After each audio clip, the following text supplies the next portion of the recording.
ऋणमोचन महागणस्तोत्रम् शेषरणमोचनं महागणपतिस्तोत्रस्य शुक्राचार्यदेशे अनुष्टुप् छन्दः श्रीजनमोचक महागणपतिर्दिव्यतमगणमोचन महागणपति प्रसाद सिद्ध्यर्थे जपे विनियोग। रक्ताङ्गं रक्तवस्त्रं सितकुसुमगणैः पूजितं रक्तगन्धे क्षीराब्धौ रत्नपीठे सुरतरुविमले रत्नसिंहासनस्थम्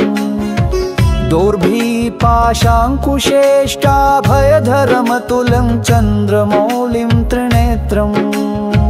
ध्यायेत् शान्तर्थमीशं गणपतिममलं श्रीसमेतं प्रसन्नम्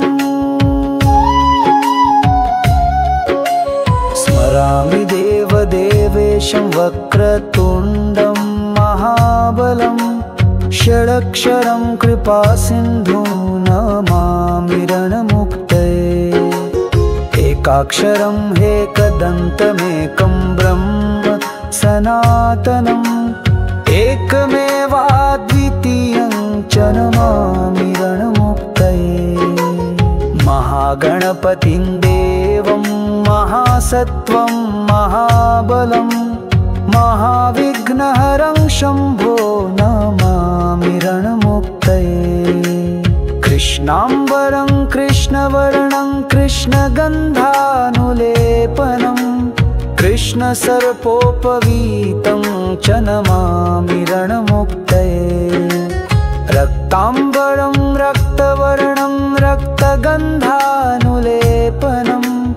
रक्तपुष्पप्रियं देवं नमामि रणमुक्तये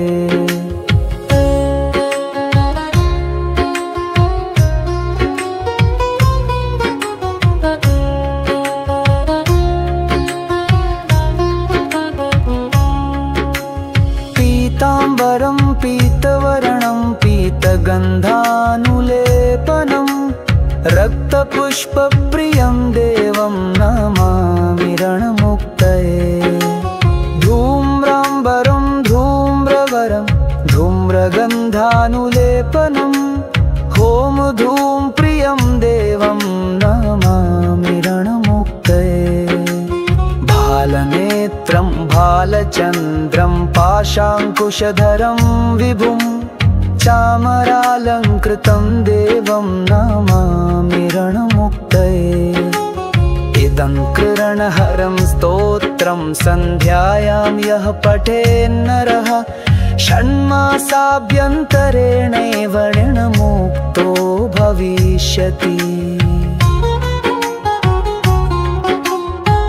श्रीब्रह्माण्डपुराणे श्रीगणमोचन महागणपतिस्तोत्रं सम्पूर्णम्।